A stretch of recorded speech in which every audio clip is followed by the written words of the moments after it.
have Brownell Landrum. Am I pronouncing that right? Yeah, Landrum. Yeah. Landrum.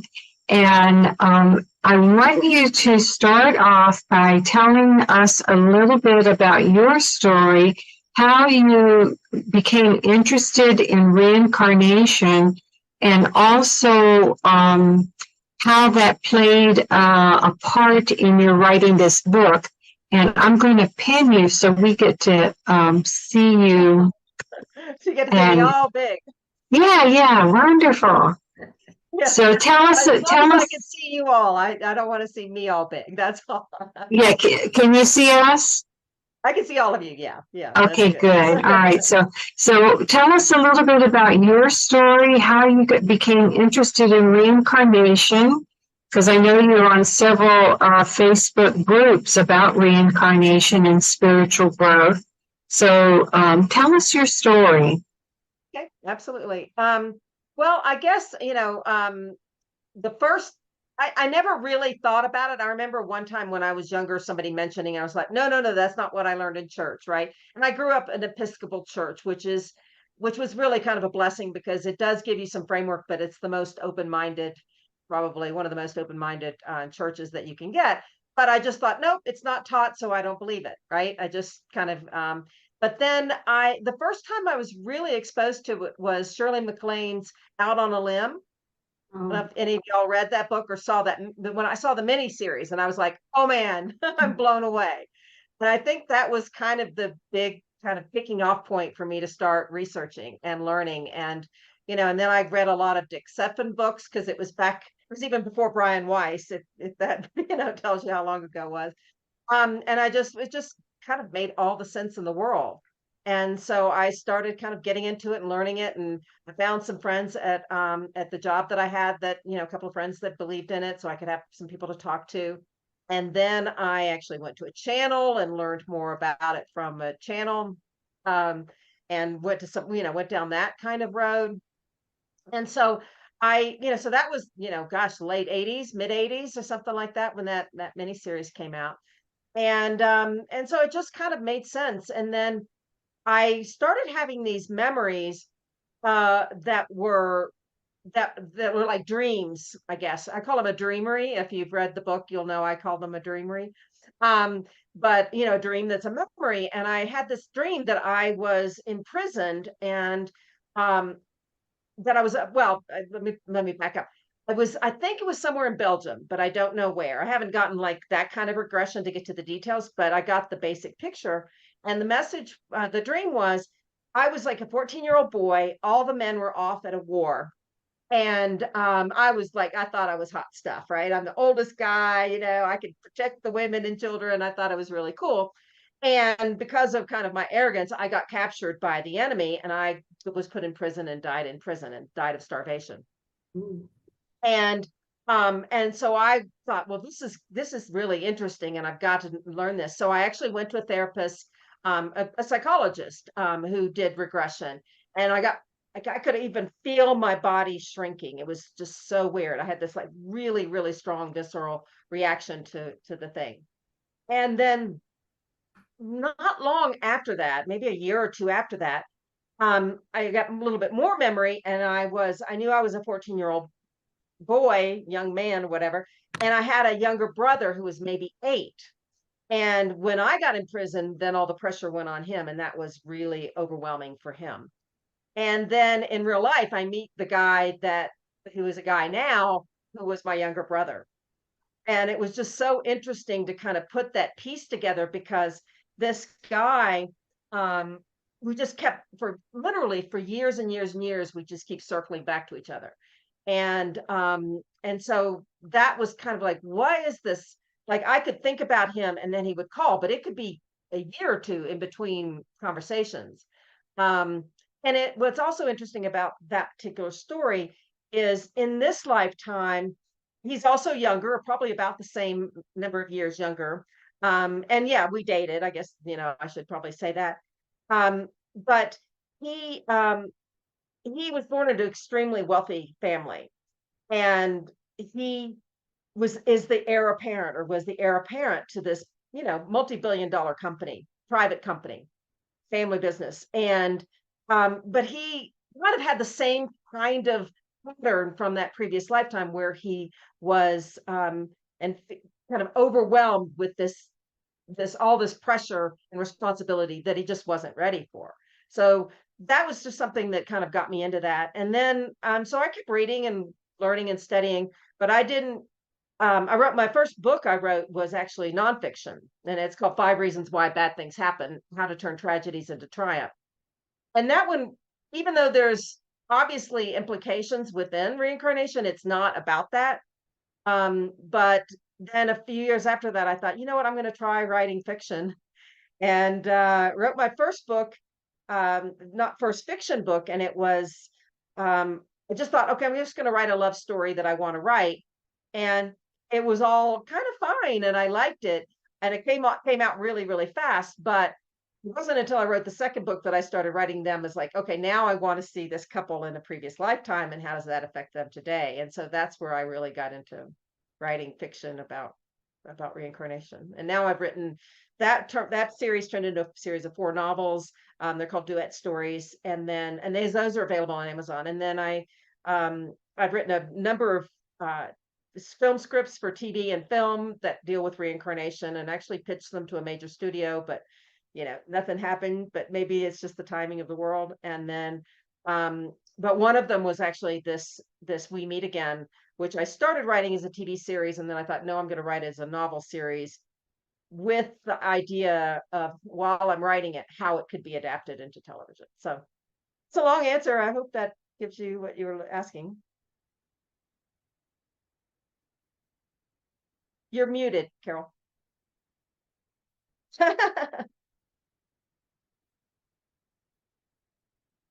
You're still muted. Sorry. We want to hear you. The other Carol's trying to get in too, so I'm trying to double task here. That's quite a process, writing a manuscript, but it's a completely different process, I understand, writing a script for a movie or, a television drama. So I think some of the dialogue in We Meet Again, here she is, reminds me of what I've seen in script writing for movies. So that's pretty neat. It works for both, right? But yes, there is definitely dialogue. And when I first was writing, I knew, like, I don't know who here has read it. I know you said you have, but has anybody else read the book? Okay, which is totally fine. But when I knew the idea for it, a long time before I wrote it, but it's like I knew where it was going to end. I knew what the big message was, and where it was going to go. But as I'm writing, I'm like, you're kind of figuring out process. And now I'm over halfway finished with book 3 and there'll be 3 books in the series. It's getting richer and richer and richer all the time. So it's fun to look back and go, okay, now I see where everything is going. But just to give you all a clue, which actually, Carol, you don't know this because it's not really clear in the first book, but this is going to turn out to be a famous real world couple. And they're reincarnated. They have multiple lifetimes. So we start in present day and how they meet each other, and then start remembering who they were in their previous lifetime. But that ties into the one lifetime before that, which ties into the one before that, which ties into the one where they're famous. It's like a Da Vinci Code type of mystery, where they're basically being reborn to try to pull this mystery together. So it's, they've got people against them and people who want the mystery, and just like you would in any kind of great, you've got this huge thing that they're trying to prove, and there's some people who do want it proven and some people who do want it proven. So anyway, yeah, it's been super fun to write. And the first, I sent it out to a group of what they call beta readers last year, and the feedback was phenomenal. Just amazing. I even had one fan who was just like, you don't know how much this changed my life. I mean, this like saved my life. And it was just like, wow, yeah. It's like, that's why, right? That's why we want to do this. It's not just because it's cool and fun, but because it can really make a difference. Um, so my next question is, were the characters based on your memories of your past lives, or are they maybe a composite? Because I know you talked to other people who remember their past lives. So was it a composite of other stories that you've heard, or was it based on your own personal past lives? Or Neither. Just when I knew where it was going at the end, right? Where this big, this famous couple and where it was, this big mystery and this, I think, okay, how do I build that? And I'll give you a little spoiler into book two, is one of their past lives is in the late 1500s. And so it's really fun. I don't know if you've read them. There aren't many books like this, but I just think there ought to be. Everybody should be writing this. Is that you've got the present day, but then you've got the previous lifetime, and how all of those lifetimes build upon each other. And it's also fun when you're writing something that's that incorporates a love story. Is like who they are now, and you get to see the relationship develop. But then you go back to who they were, like as you know in book one, their present day, and then they go back to the 1300s in Brazil, and he's a priest and she's a nun, right? And then what do you do with that? And then the one before that is in the 1500s, and it was really really fun to tie that time period, which is such an important time period. I don't know how many people here know who Giordano Bruno was. Bruno, Yeah. wasn't he the architect of the building, one of the famous buildings in Italy? No, that's Brunelleschi.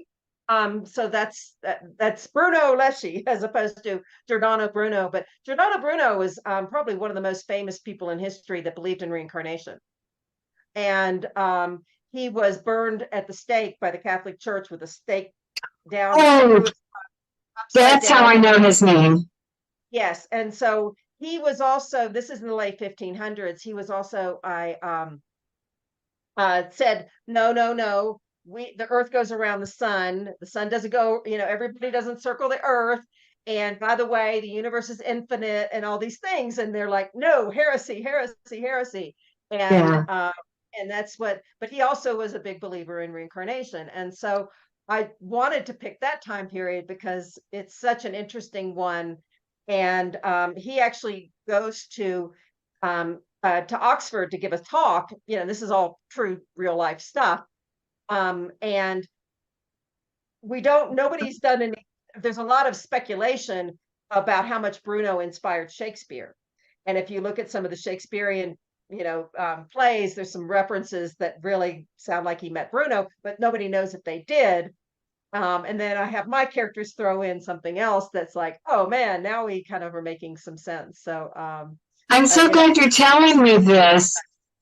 Yeah, because one of the past lives I remember was during that same time period, also went to England and then ended up back in Italy, but was taken to the Inquisition.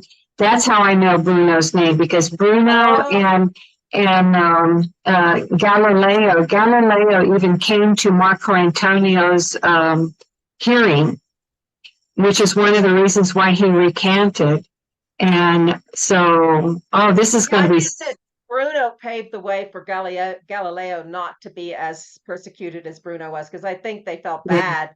But he was just an amazing. If you study him, he's just an amazing person in history. So I wanted to weave him, and I'm weaving some other famous reincarnation believers into the story as well. So because I have a list of like probably 100 different really, I mean, like you probably already know, but Plato, Socrates, Aristotle, they all believed in reincarnation. Right. So it's fun to tie the real history into the story. Oh, so it's like a historical fiction. It's a really good question. It really depends on who I talk to, what category they want to put the book. Is it a mystery? Is it a love story? Is it historical fiction? Is it fantasy? Is it magical realism?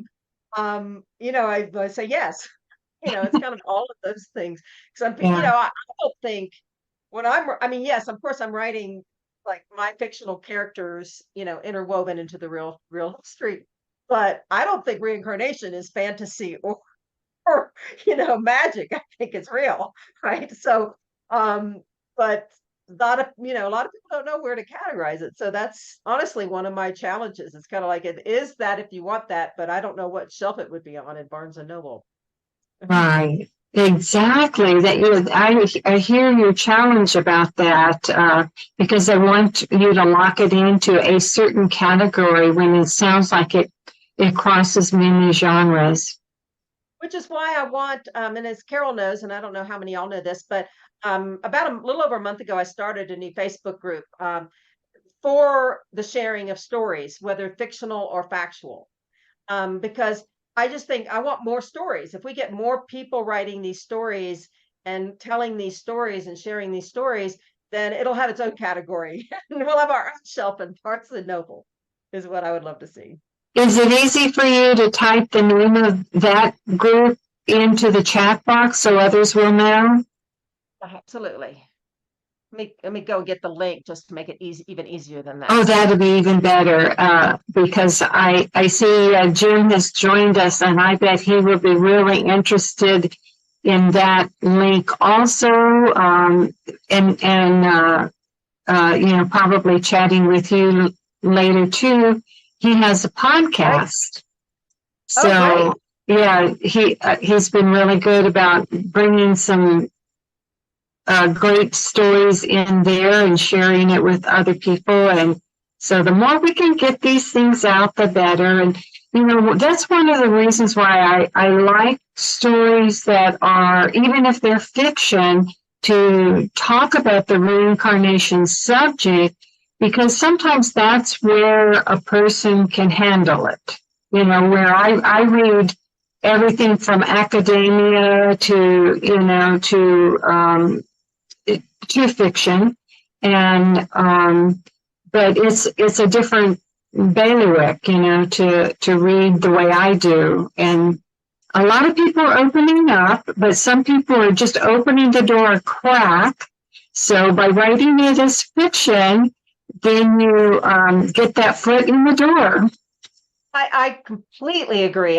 When I wrote my first novel series, and I have, I'm not like this big best-selling author yet. Hopefully, that might get there.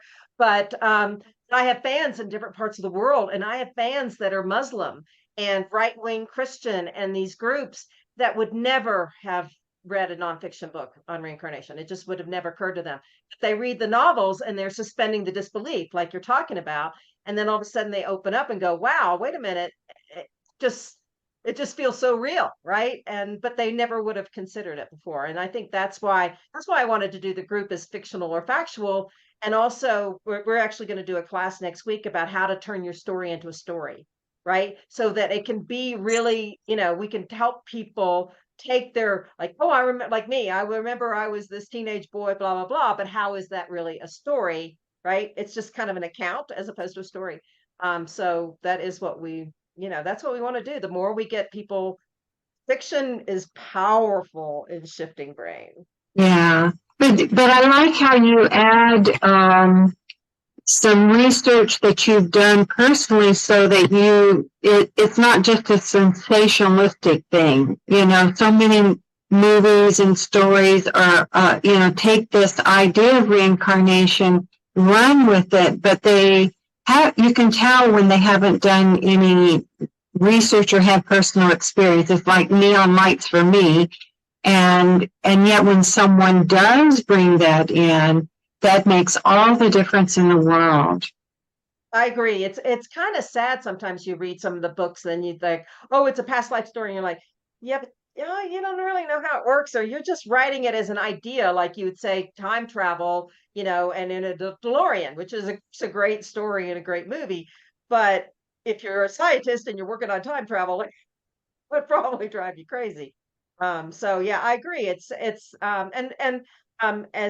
you know, and I don't know any how many other people know here, but our group, our Life is a Trip group, is doing a contest. We're going to start with a short film script contest, and we've got professional actors who are going to read the scripts, and then I'm going to upload them to a podcast, and so we can have more stories, and then we'll do a short story one, and so there's and it's going to be fun to have, kind of the actors and the writers, but some of the people who are entering are writers, and they don't necessarily know reincarnation, right? So they're having to learn reincarnation, but then there are people who know, like, the people here who know reincarnation who might not know exactly how to turn it into a story. And so that's why we want to do the class and, help people on that regard. So I've got a writing coach and another MFA,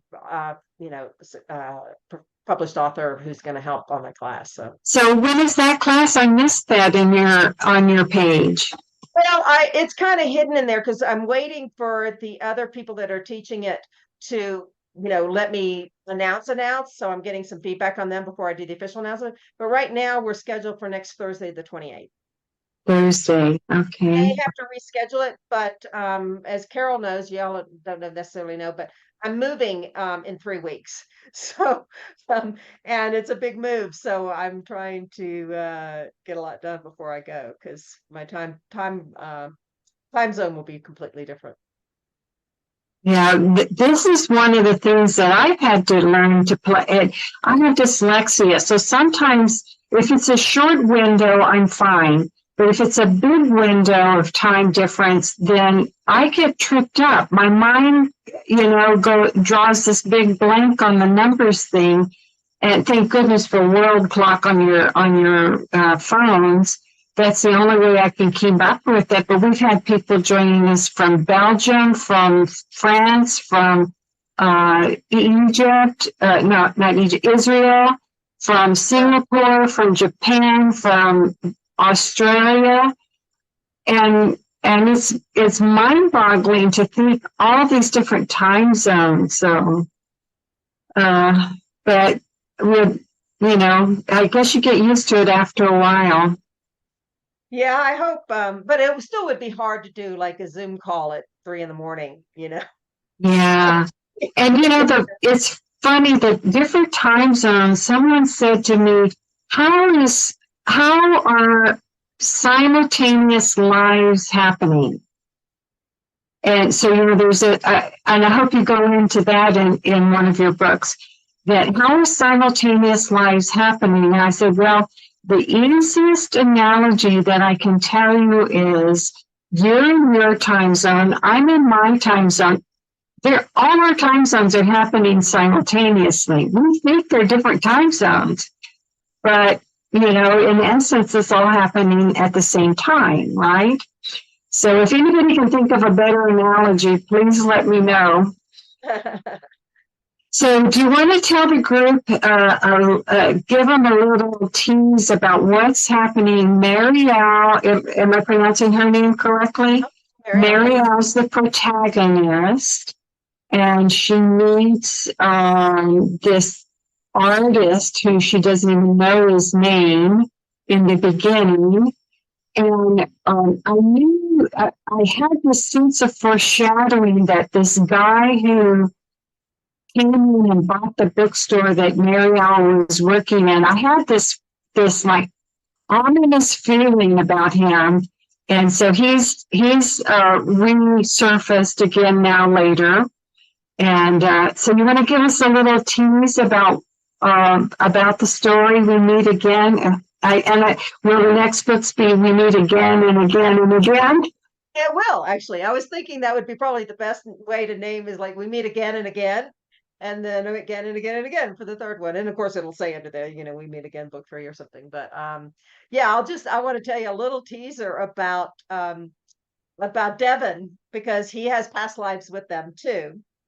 And in one of his past lives, he is Giovanni Boccaccio. And I don't know how many of y'all know who Giovanni Boccaccio was, but he wrote a book called The Decameron. Is anybody, I don't know if you've ever heard of that book, But it's known, it's so many things in that one book. He also wrote the first book on famous women. And so he had all these like 100 women stories in one of the books. He was a really interesting character. He lived in Florence, Italy in the like early 1300s. And the Decameron is set during the Black Plague. And so it's kind of like the book about the Black Plague. But anyway, so I have him, a little spoiler or a little teaser for what's going to happen in a future book. But Devin is definitely, we see him again, in terms of that. But yeah, the story starts out, and at first you meet Mary Ellen. She's doing role play with an online guy, right? And you meet people online, and I don't know anybody here's done role play, but it's really fun where you like one person starts with a sentence and then the other person takes it and grows with it. So you find out she has a really kind of small world that she lives in, but a big imagination. And so she's doing this role play, and in the role play, like she's in this huge, adventure and chasing things, and like you see that she's kind of got this dream, but in real life, she works in a little antique shop, and then she finds out that this guy Devin comes in and purchases the antique shop, and so now all of a sudden, oh crap, she doesn't have a job anymore, and she was planning to go to graduate school and now can't because she doesn't have a place to live or work because she was living above the shop. And so she's kind of desperate for money. Her sister's ill, and her sister fun. I love Shelley. Yes, I love Shelley too. Yeah, I mean, Shelley is one of those, I think we've all kind of known those people who are really connected on a lot of levels. And I don't know if you figured out who her nomadic nomads are. Bolt, Benji, Lena, and Rosie. No, I haven't. When she goes into her dreams, those are real people. And when she goes into her dreams, she's kind of like astral traveling with this group. So anyway, I just love Shelley.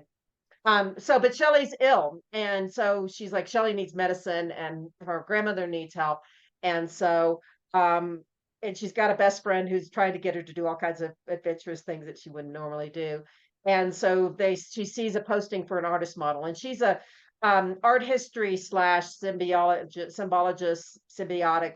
student, right? So to be immortalized in art is important, and so she gets this sees this notice, and her friend talks her into posing for this artist. And I guess I'm giving away most of the first chapter, but while she's posing, she starts kind of drifts off into memories of being this nun in the 1930s in Brazil. And Because she's not allowed to speak to the artist, so she creates her own world. I love that.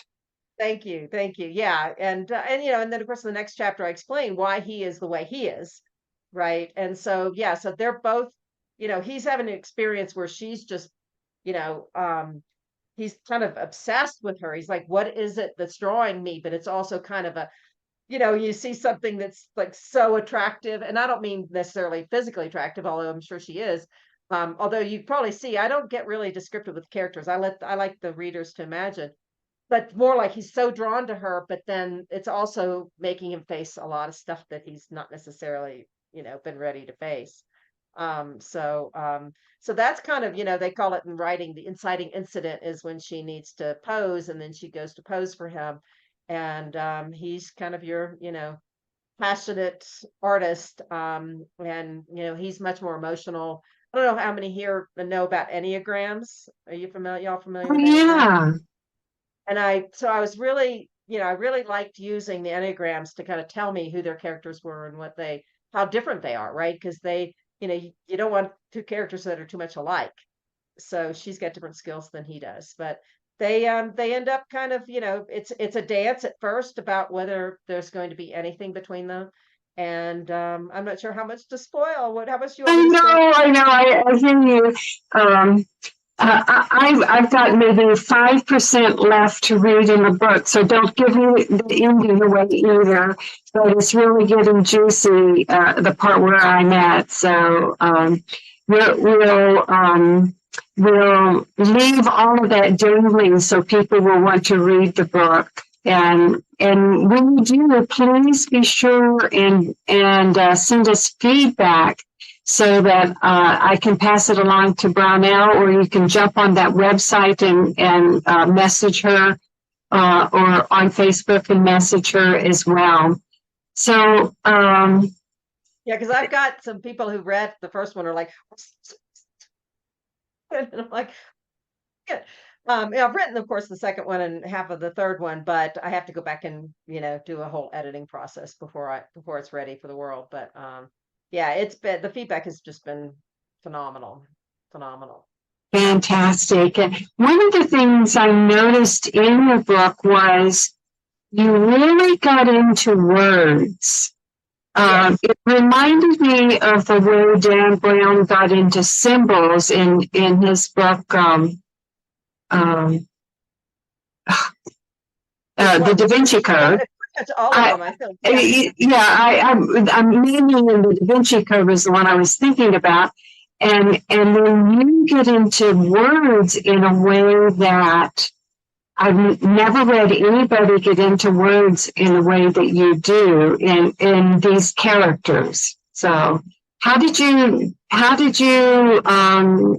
figure out how to do that, or did they tell you as muses? I love words too, so that would be probably something that I have like a document where I've been collecting all these words and trying to figure out how they fit in. And one of the characteristics of Marielle is that she's omnilingual, so she can speak pretty much any language kind of intuitively.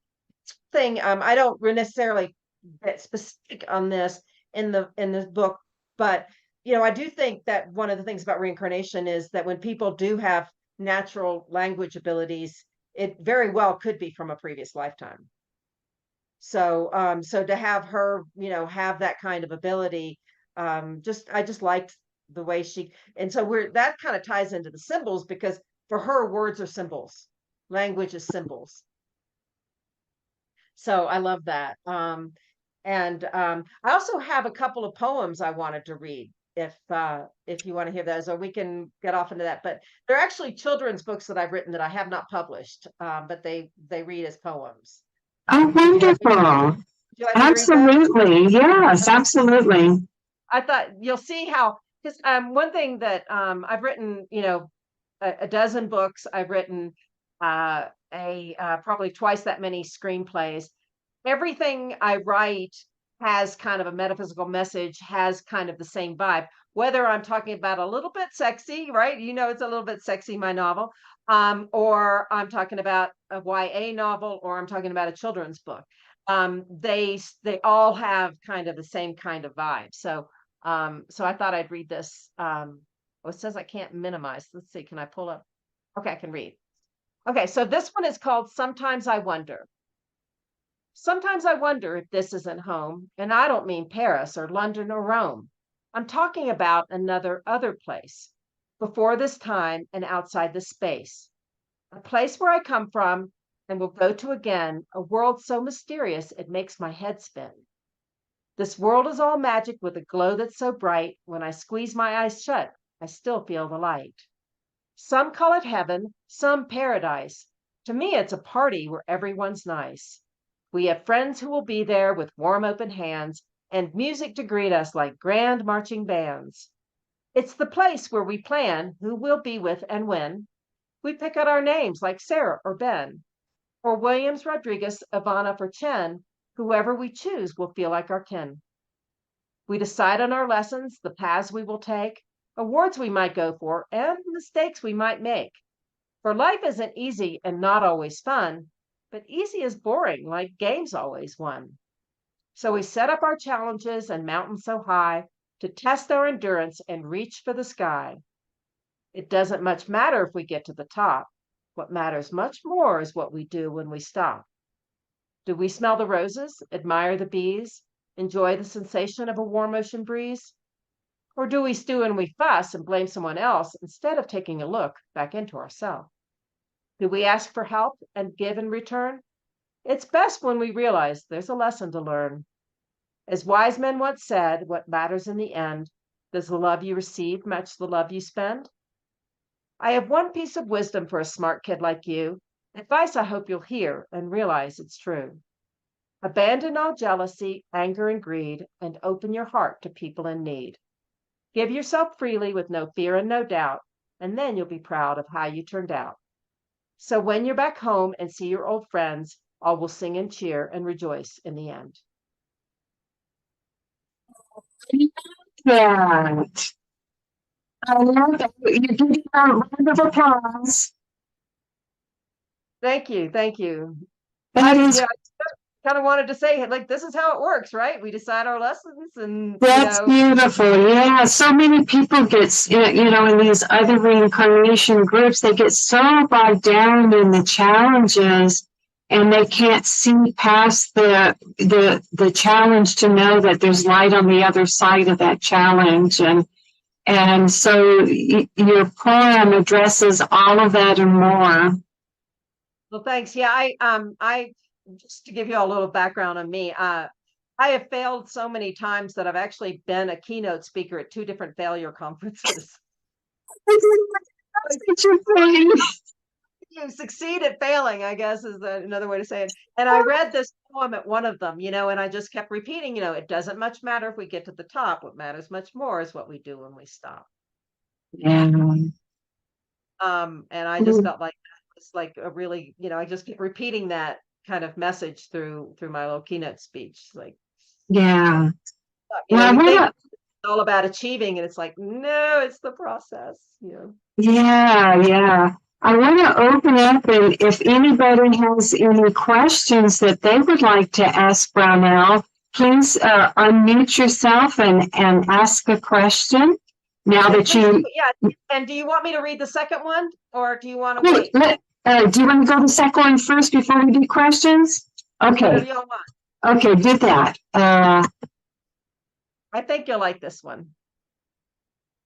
It's called "This Isn't My First Time."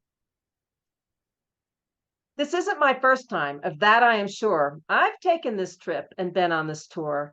The scenery's different, the people are too, but green is still green and blue is still blue. If I try really hard, I just might recall my life before I was born so small. When I was grown with a different name, but inside my soul was exactly the same.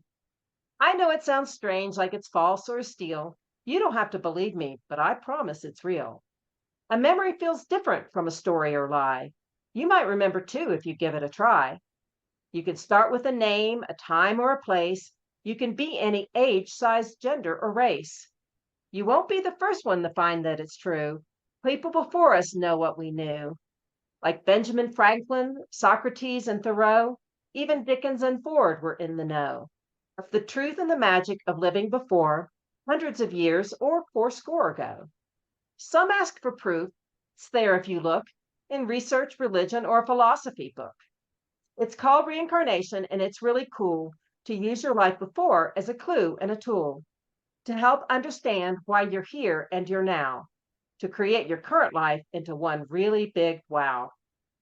If you can't remember, don't worry, don't strive. It might just be saying this is your first life. Either way, it's okay. It's all just a quest, a way for your soul to rise to its best. To live and to give, to learn and to know, to plant the best seeds for your next life to grow.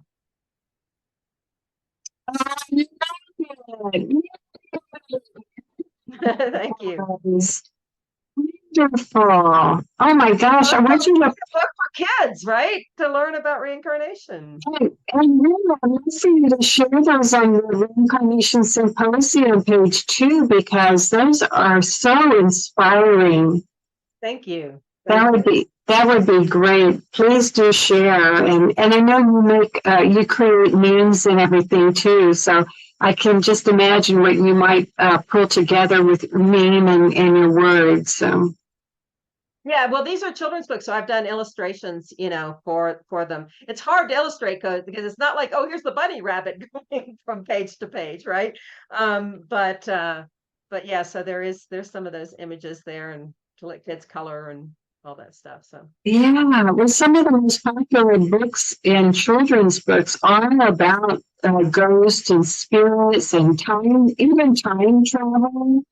You know, these kids these days are exposed to a lot more than in my day, when it was Jack and Jill. I didn't even have fairy stories. My mother had this one book for me, and it was what's her name? Mother Goose's rhymes. Right. That was my childhood. Yeah, but I Yeah, like the rhymes. As you can tell, I like the rhymes. yeah, yeah. So let's ask, does anyone have any questions that they would like to ask Brownell? Just raise your hand or open your mic and ask. Yeah, Jim. Can you unmute yourself, Jim? There Hi, he goes. Oh, there he is. hi. I think I'm yeah.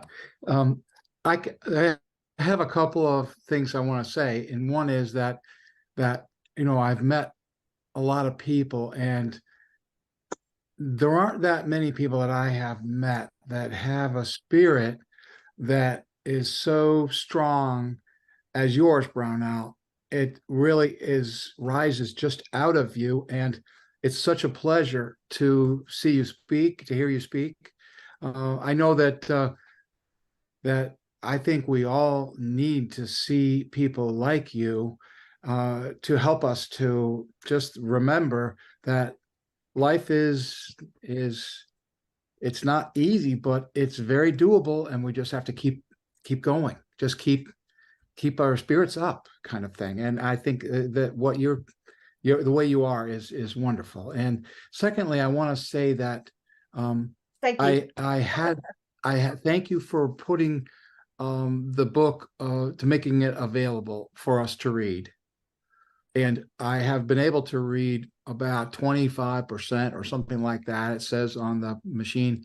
And I really I keep wanting to just put everything else aside and continue to read it. I listen to a lot of books while I'm doing things. I don't read that many.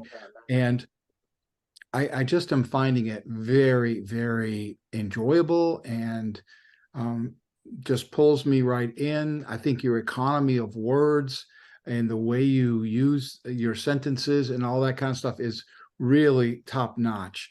Uh, Thank it's you. um, it's I can't writing is not simple, and good writing is a real art. And I just want to tell you how I honestly feel about it. That's what we're talking now. So I'm just telling you, it's a great style that you have. And I'm really looking forward to completing the book. Now, are you saying that this is the first of 3 books? Agree. Yeah. Oh my goodness.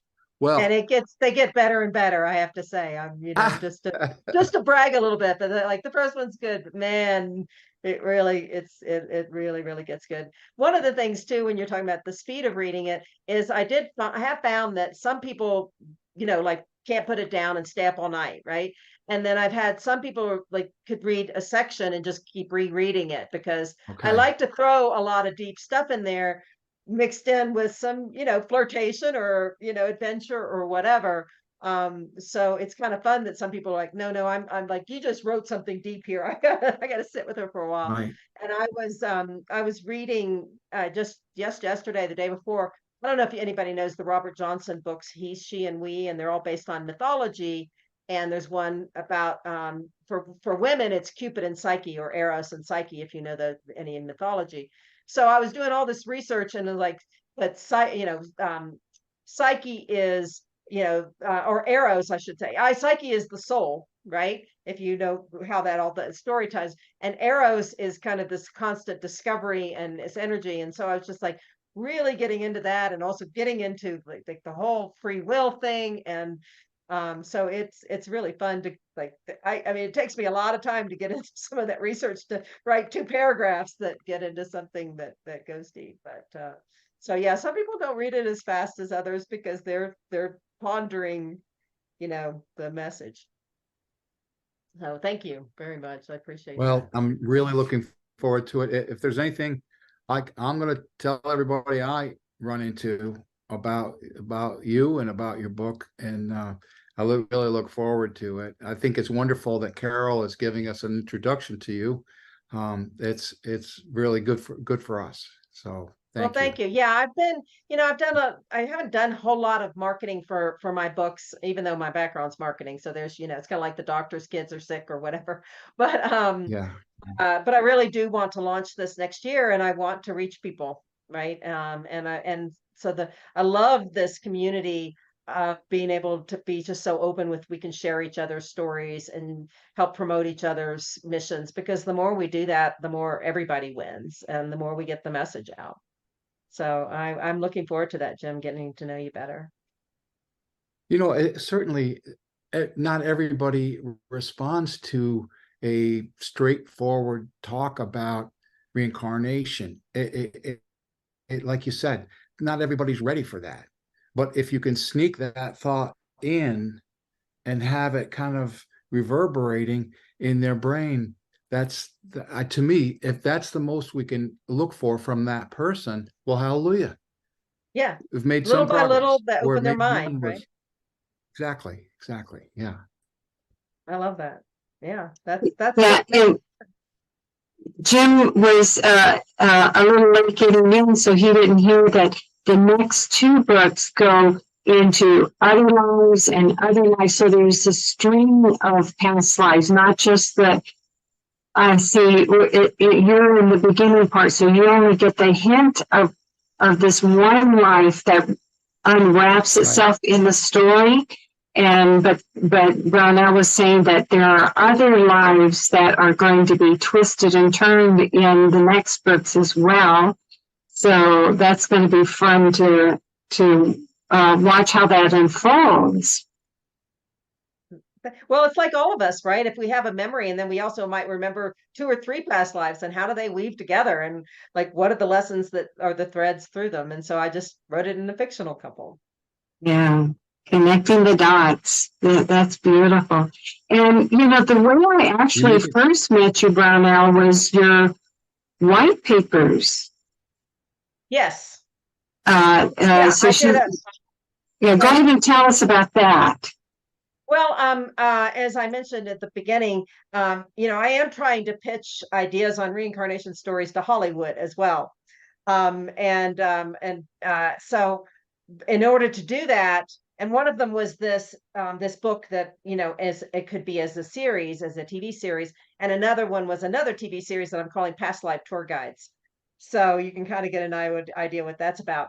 But in doing that, how do you pitch to a big studio something they've never done before? Or if they have, it's like some little weird fantasy thing that, like you kind of said, a while ago, which is like, it's not really what we know as reincarnation, but they use it as a plot tool as opposed to a message, if that makes sense. So I went and dug into every bit of research I could gather on reincarnation around the world. So every particular study. And I found, and some of it I had to do a little, extrapolation. Like, I know this % of the population is this religion and they believe in reincarnation. So let's, take it that way. But it was pretty in depth about reincarnation around the world. So in that research, what's interesting, the first time I did it, the research I found about the US was 20% of Americans. But then the next time the research came out, it was 33%, which is just amazing. And so 1.45 billion people around the world believe in reincarnation. And I say that with a little bit of a caveat, because there's always a binary question. Do you believe or not? And I think a lot of people are in that, I kind of always really felt like maybe I could have lived in Germany, or I might have been this or this, and so I think there's a big gap between, there's a lot of people that are in that maybe category that's not captured in the research. But that's what I put together for that. And then I shared it with some of the reincarnation groups. Wonderful. And, I did a quick survey. I took Jim Matlock, and I know you know him. I took his course, Signs of Reincarnation. And so on his site, Signs of Reincarnation, I did he allowed me to do this, a quick survey. And I was so amazed that in that survey, many people they had a memory, their child had a memory, their grandchild had a memory, and many of those also had proof about one or all three of those things. It was a much larger percent. Of course, that group is focused on reincarnation. So I said to him, the next thing I want to do is ask the same questions to the general public to have a Yes, in fact, comparison. I would love to see maybe us band together or whoever we need to get to Pew Research or one of the research companies and maybe make it, yes, maybe no, or what they call the Likert scale, which is like strongly agree, somewhat agree, don't know, disagree or strongly disagree, just so we can get a little more nuance to it. Yes. Yeah. And ask more questions because they also ask it in the same vein of, do you also believe in ghosts and do you also believe in magic or something? And I'm not saying I actually do believe in ghosts, so I can't say that that's like crazy, but it is different, right? I mean, I Yes. think you can be non-religious and believe in reincarnation. In fact, Yeah. we had a good discussion in my group about that recently. About you don't. It's not necessarily tied to religion. Yeah, and then another, I'll have to look it up where it is, a very recent study, the percentage when you ask people under 50 if they believe in reincarnation, the percentage went up to 38%. See, So, isn't that wonderful? And we don't really even know why. I mean, it's not like it's been in pop culture that much. It's just more like the energy is moving, I think. yeah, yeah, I Yeah. think there's something to that. And, even in, are you familiar with manja? Right? Manga, that's it, manga. Yeah. A lot of those books are about reincarnation. They are. Some of the anime and some of the manga get into that a little bit. And sometimes it's kind of off into fantasy world with dragons thrown into the Yeah, mix. yeah, Which is nothing. I'm not putting that down. I'm just saying it's, it some of it. Like I don't know how many people read the Reincarnationist papers and then saw the movie Infinite that was based on that. I don't know how many read that. no, Well, those are kind of what you were talking about in that think those people understand what reincarnation is. They're just using it as like, oh, they think you get reborn again, but they kind of taking it into something that's not quite. I mean, it's fine. It's fictional, if that makes sense, you know. But yeah, in fact, I actually know the screenwriter. I don't know him well, but I mean, I'm Facebook friends with the screenwriter of that book. The book and the movie are nothing at all alike. But the movie, I mean, it had Mark Wahlberg and some people in it. So I mean, it actually, had a pretty impressive cast. and it's called Infinite. Infinite, uh-huh. And what were the papers that you said? The book it's based on is called The Reincarnationist Papers, and it's a really interesting book. It's a fictional story. Again, you'll go, well, see how it works, but it still makes you think, and I don't mean like that. I did, some of us may have all different ways, point of view of how we look at how maybe it works differently, but you can tell when somebody, like I think you said that earlier, you can kind of tell when they are making it up, right? Yeah. And again, the more stories out there, the more we can discuss and the more we can share. So it's all good to me. What is your favorite movie about reincarnation? Favorite movie? Defending Your Life. Oh, isn't that a great one? That's probably my favorite because it's so much fun and it's got all this depth to it, but also all this humor and so that would probably be my first answer to that. Although I Yeah. really like the movie Chances Are with Sybil Shepherd and Robert Downey Jr. I don't know if you ever saw that movie. Yeah, I think I've seen just about every reincarnation movie there is, but I always am open for more. There needs to be more. It's such fun storytelling, even if you don't believe it's fun storytelling, I mean, like I said, for a romance, you got this couple and you meet them, and then you're like, but now we get to see him in this other lifetime, and then we get to see in this other lifetime. And what would this soul be if she's a 13-year-old princess and he's an 18-year-old, artist apprentice, and they're totally different worlds, and how does that work? And and then you got a priest and a nun, and how does that work? So it's just fun stories. Yeah, yeah. But does anyone else have any other questions? for Brownell? Please feel free to ask.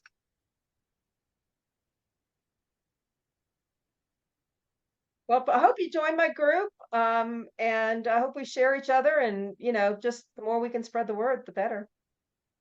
Yeah, that is so true. And, this whole idea of being able to network worldwide is just mind-boggling and wonderful all at the same time, isn't it?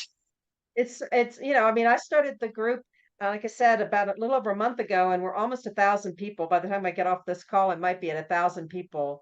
And Wow. what's really fun is that it's grown. It's really loving. I mean, it's so, because I adore Jim, right? And I totally respect what Jim's doing, but his focus is really about the research and the facts. And that's a perfect role, and that's an important thing. And I'm like, I'm just about the stories, right? And let's just share stories, and let's all be open to other people's stories. Um, but one of the most fun things about it is I'll wake up in the morning and there'll be like 30, 40 new people overnight. And I just like, they just popped up out of, and that means it's international, most of it, unless they're insomniacs, like I can be sometimes. Yeah, and that's a public group, right? Yes. Your group is a public group, yeah. The Reincarnation Symposium group is a private group, and I did that because not everybody is comfortable having that conversation about reincarnation with just anybody. And so I wanted to create a safe space for people to be able to have the discussion. But I love the fact that there are other groups that are also public. So we're both holding the candles. Yeah, it was a debate. One of the people who had that's helping me said, look, let's start out public, and if you want to make it private later, at least you've got kind of a momentum to it. And so I don't know. I mean, I'd like to think that we could all just tell our stories, and nobody cares whether you're making it up or 20% real and 80% kind of made up. It's just stories. Yeah. A lot of people are okay with that, and then there are others that just aren't. So did Patty or Carol? Did you have a question? Well, I recently did join that group, and I'm amazed too at how many people. Like she said, every time I go on there, there's like tons of more new people, which is great. Yeah, And isn't it really loving and beautiful? I mean, yes. it's like people are so loving and beautiful. I just love it. Yeah, they are. They're very kind. And I had a thought when you were talking about the different stories, because it came up again recently. It happened a few guys, I know you all heard it, I don't know, 20 years or something ago, where that teacher was thrown in jail because she had an affair with a 13-year-old student of hers, Mary Letourneau. Mary Kay Letourneau. Yeah, and he was Billy, and they ended up having a couple kids together, and they got, well, it was recently in the news again about them. But I always thought, I bet that was a reincarnation thing, and that the two of them, their souls were not different in age, that they must have known each other previously, because pedophiles usually go after a lot of kids, but in her case it was just this one. I wondered that as soon as I very first heard the story. I thought, I wonder if, because that does add such a dimension to it, right? Is when, in fact, I wrote a story. I haven't published it or anything, but I wrote a story inspired by a guy that I met here, and he was hiking, and I'd see him go up the mountain, and he looks like he would come off the cover of a romance magazine, right? And he 9 months of the year he's shirtless, even when it's freezing outside. And he's got all the abs and the whole thing. And he's got dark hair, but because he's Greek, but he's more like the Fabio, And I went up to him one day and I said, you inspired a story. And he's like, really? And I didn't even know him. Now I'm, not like close friends with him, but friends with him. And I told him the story. I said, yeah, I thought, wouldn't this be a story where, the last lifetime he might have been a Stephen Hawking kind of existence, right? Super frail, all brain, no body. And he's like, next time I'm getting a body. But the girlfriend, in my little made up story, the girlfriend is older kind of like to your point, as far as like they look so mismatched, but older, not attractive, all this, and you're like, how did they fit together? But when you see their past lives, she probably, in the past life, she took care of him when he was this frail thing, and now he's this like Greek god kind of thing. Yeah. And I Yeah. just thought that would be a fun story to tell, right? Yeah. So yeah, I do. I think that's an interesting one to write, is like, okay, what would you do if your soulmate was, that much younger? Yeah. That is a great point, Carol Pastel. I wondered about that myself. I didn't stay on it too long, but I had a fleeting thought about that. And you can look at a lot of scenarios that are going on right now and do the what if. What if they were so and so in another lifetime, and now here they are again. And I knew oh darn, his name escapes me. He passed away. Oh, Walter Simcoe. Walter Simcoe watched for people who looked like people from past lives. And so his books talk about that. And it's just so amazing when you think about that carryover of energy. Yeah. Well, and in fact, I'd love to see some people, like for my contest or for any of the stories or anybody want to write, take a fictional characters and say, what would they be like now? Or like, I put a post in the group about Prince believed in reincarnation. Well, how would he be planning his next life? Like, or Carl Sagan, was talked about, like, he really thinks there needs to be more research. What is Carl Sagan back now? And what's he doing? Like, how would he plan the next life? It's to me, it's an endless supply of fun ideas and stories. And I love the fact that, I wrote a song actually for one of my scripts that I wrote. And part of the lyric is, the soul has no gender, no creed, and no race. Love can be found in any face. Right. And we start looking at, we could have been another gender. We could have been another race, another nationality.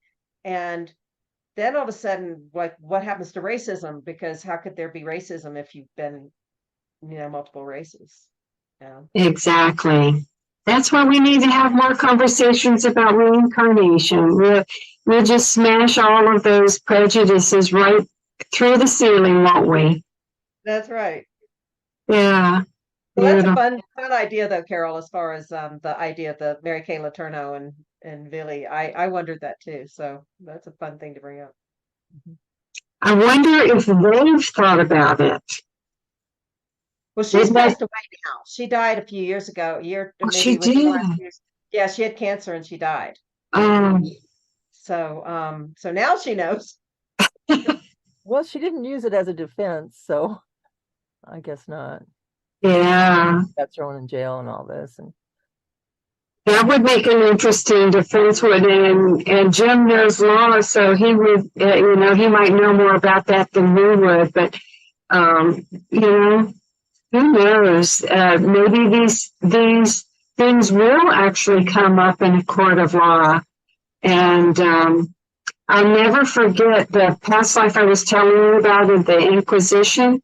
When I was remembering him, I actually ended up taking in my interior design work, I took my boss to court because he didn't pay me some commissions that he owed me. And I had quit the job because I found out he had done some unethical things. But I'm conscientious enough that I wanted to finish the job for the client before I physically left the design firm.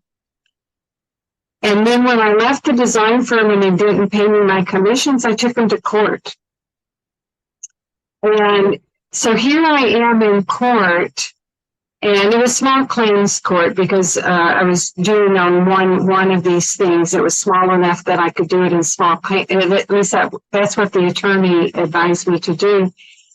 And imagine my shock when my former boss has his attorney say, lie in court that he fired me because I was talking about reincarnation all the time. Oh, Lord. And I tell you, I was shaking in my My white boots. paper. You needed my white paper to go, this is how many people believe in it. I know. Well, I finally stood up and my knees were knocking and I said, and I'm sure my hands were sweaty and my voice was cracking, but I said, not only do I believe in reincarnation, and it has nothing to do with this case, but I said, I am also a past life regression therapist. And it was like, I knew when I made that statement in the court of law that I had won. Now, I lost the case, that I brought to court, but I won. I won anyway. And I later found out from a friend of mine that the judge actually believes in reincarnation, but she couldn't, use that because I didn't have the paperwork that I needed to prove. I didn't think I'd need to bring my resignation letter. And I never dreamt that he would have lied in court. But it was so funny because not long after that, I received an inheritance that was more than double what he owed me. Oh, isn't that great? Isn't that awesome? But I know that my standing up in court that day gave restitution to Marco Antonio de Dominius, the guy who was in the Inquisition. Yes.